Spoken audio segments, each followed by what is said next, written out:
Well, actually, let's just back up a little bit more for the sake of the listener. Mm-hmm.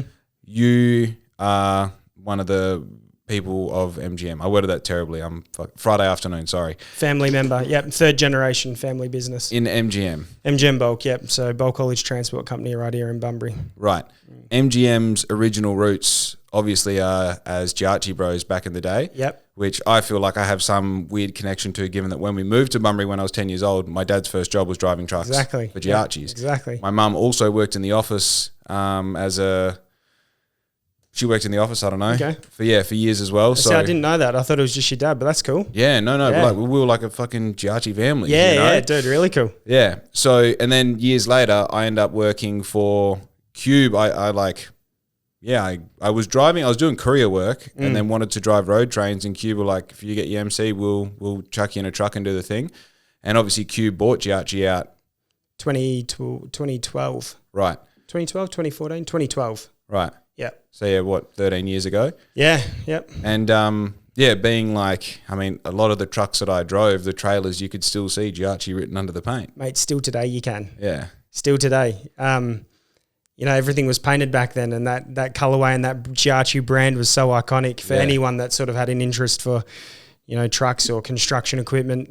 We had trucks all across the state. Yep. Very big business back then. And I mean, when Cube came in and did the takeover, they were sort of, they had to obviously rebrand, but they just essentially didn't paint the gear, or some of it anyway. They just sticker bombed it and just put wraps over the top. And there's still some gear getting around today with either Giacchi mud flaps on it, or you can still see the iconic white and green Giacchi sort of embossed under their vinyl wrap Cube sticker now. So you still see some gear out there. Crazy, hey? And even if you go into like some of the old country towns, you might see an old Giacchi loader parked in the back paddock rusting away, or mate, trucks out in the middle of nowhere. Even stuff that's over east. We had obviously operations over there as well, and ran some mine sites, and we were heavily tied up in the ports in Adelaide and Queensland. And mate, I get photos from people all the time of just gear that's just rusting out in some old farmer's back paddock, and you're just like, shit, it's everywhere, mate. It's cool. So talk to me about the trajectory of Giacchi's from its birth to getting sold or taken over by Cube. Yeah, probably don't have enough time, but look, I'll definitely touch on it. So look, my grandfather fled the war in Italy.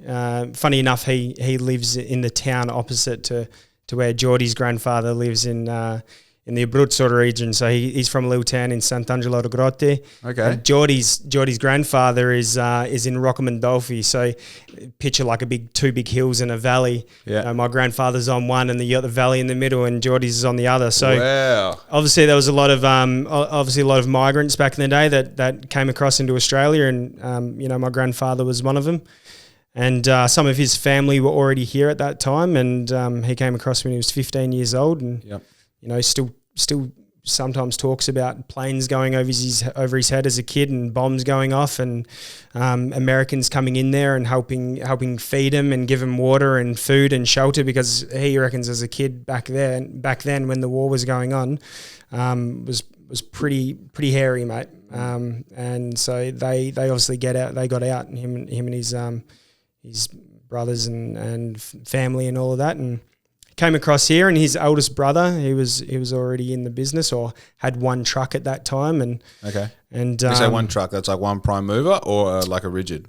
Well, it was all rigids back then. There was no such thing as semis back then. So we're talking like the 50s, right? So everything. Oh, really? Yeah. So everything would have been, just a flat top truck with, and you would have had to, back in the day, they shoveled the material into the back of the truck, drove it to the location, and shoveled it off. There was no such thing as hydraulics to tip these things up, or loaders to come and load them, mate. That was before any of that even existed. Hectic.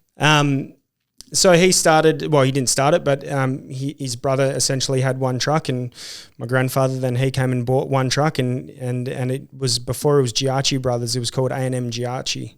Okay. My grandfather's eldest brother, Anthony, and my grandfather Mario, so formed A&M Giacci, and then they worked on the main roads and probably outworked a lot of people that had businesses back then. I mean, you hear of stories of Italian immigrants either in school or in business were not liked and weren't treated very well. And so it was very hard for them. So you have to work twice as hard just to get a leg up. And Interesting. So I mean, they ran that business for many years, and then my grandfather's other brother, Peter, he then came in and joined it. And that's when it went from A&M Giacci's to Giacci Brothers. So it was the three brothers that essentially... Peter, Mario, Tony. Yeah. Right. And so three brothers pretty much started that business, and they were based in Picton and working down at Greenbushes and working on helping construction up in Perth, developing Graham Farmer Bridge, and wow. They were some of the first trucks on site there and the last trucks to leave on some of these big infrastructure projects that we don't necessarily think about but are here today and we use. Look, that business probably in a 50-year period grew from the three brothers, and I think at their peak they sort of had 500-600 employees and wow. contracts all around Australia, mainly in WA, Geraldton, Adelaide, Queensland. Had a lot of the ports tied up. A lot of the port work was tied up with them. Had a whole range of in-house quarries and things like that. And, like I was mentioning to you before, sometimes in family business there's conflict and there's tension and, one party might want to go this way and the other party wants to go the other way. And without getting too deep into it, there was a few fallouts that happened. And one of those fallouts was my grandfather leaving the company in sort of around 2000 or late 90s. And so he formed a new company called MGM. It was originally called MGM Limestone with the blocks. Yes, yeah. So he didn't really. He sort of wasn't really a part of Giacchi's at that period. So he left, and so did my mother, and so did my uncle Michael. Yep. They left that company and started a new company called MGM Limestone. Now MGM stands for Mario, my grandfather, Giuditta, who is my mother, G, and then my uncle Michael, who you met yesterday. Wow. Okay. So the MGM stands for the three initials of the father and his two children. Yeah. So we got into essentially in 2004, started a business called MGM Limestone, and we were specialising in reconstituted limestone blocks. And we had a couple of quarries in-house that was producing that. And if you look at is it Kwinana Freeway, the one from Bunbury to Perth? Is that is that what it's called? Yeah, Forest Highway to Kwinana. Forest Highway. Yeah. Sorry, thank you. I don't know. You probably don't see it anymore because it's overgrown. But we essentially won the contract to develop all the limestone block retaining walls. Yep. Wow. So they were all out of our pit, and we produced all those blocks here in Picton. Yep. And we ran that business up until 2021. It was a hard business. It was a lot of infrastructure, a lot of people, very little revenue. So eventually we ended up cutting that business off. But what essentially happened is Cube came in and they essentially wanted to have the monopoly in Australia of all the ports. Right. And, Giacchi's had a lot of the port contracts tied up across Australia. Yeah. So they were never really into the transport business. They just wanted to have the monopoly in Australia on the ports. And of course, Cube because there's Cube Ports and Cube Transport. For sure. So it wasn't even really the port. It was an extension of the port being the transport from... Yeah, well, I mean, they've done a lot of takeovers, and a lot of those takeovers have, big transport divisions tied up, and those transport divisions might have really secure and long-term port contracts. Yep. So to own this is my theory on their business model. I'm sure there's other people out there that say, mate, you may be way off, but if you look at strategically how they've been as a business, they have bought companies out that have owned port contracts, and it's not like they just want to come in and just take those contracts. So you got to buy the whole business, right? Yeah. So they came to us at a time where there was a lot of family conflict going on with the company. My grandfather was invited back in by one of the company directors, and they tried to sort of save it and salvage it to some degree because it was sort of going down the path. Well, receivers did come in, so it was managed at one point really poorly. And my grandfather and the other brother came back in and tried to sort of salvage it. And I guess Cube sort of came knocking at some point and offered a, pretty crazy number. Yeah. And, moments like that don't ever really come around. Yeah. We didn't go looking for it. And then if you look at, my grandfather and my uncle Peter, they were probably getting to the point of their life. Well, Peter was. He was ready to sort of retire and he probably had enough.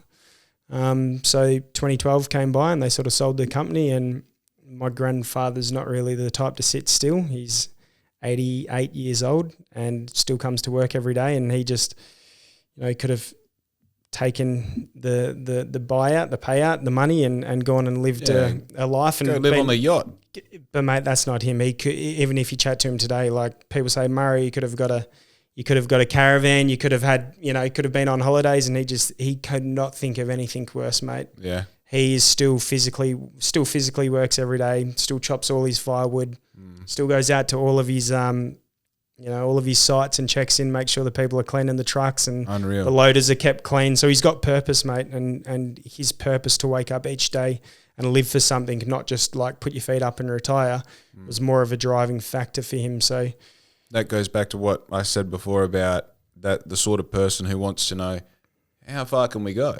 Yeah. What if I do this again? What if we do it differently this time? What if I wake up an hour earlier? What if we hire more people? All those what ifs that just add up to it's that I don't know. It's a beautiful drive. And I know as like an aspiring young up and coming business owner, I see it in kids that are just starting, that are 5 years behind me. I'm like, oh, there's a real one, Well, because you can pick it. Yeah. Mate, especially in the young ones, you can pick the ones that are determined to work and to grow and are inquisitive to start developing that entrepreneurial mindset. And you can see the ones that are just, going to be probably problemed employees later on in life, Yeah. But that's what happened. And sort of, we had a non-compete clause that was put on us in 2012, meaning we couldn't go into any bulk haulage. Was that a time period? Yeah, that was, I think it was like 2 or 3 years that they put on us. Yep. So we were MGM Limestone up until 2014. And when that non-compete clause got lifted, we rebranded as MGM Bulk, and we focused on what our core business was, which was bulk haulage and transport. Yeah. And, a bit of mining and a bit of port. And we thought that's where we need to transition into. I mean, we had 50 odd years of experience playing in that space. And so once that non-compete clause got lifted, we rebranded as MGM Bulk, had a bit of financial backing now, and we could sort of make some moves to help us sort of grow into the company that we are today. Did you know that this podcast is proudly brought to you by Black Ink? Black Ink is, of course, the t-shirt brand, my brand, I guess, behind all of this podcast. And I've just released 6 new shirts. They're a fun fusion between Black Ink, the brand, and our beautiful city of Bunbury. All of these shirts are now available on www.blackink.com.au. And don't forget, every t-shirt that you purchase helps support the podcast, so please spend generously.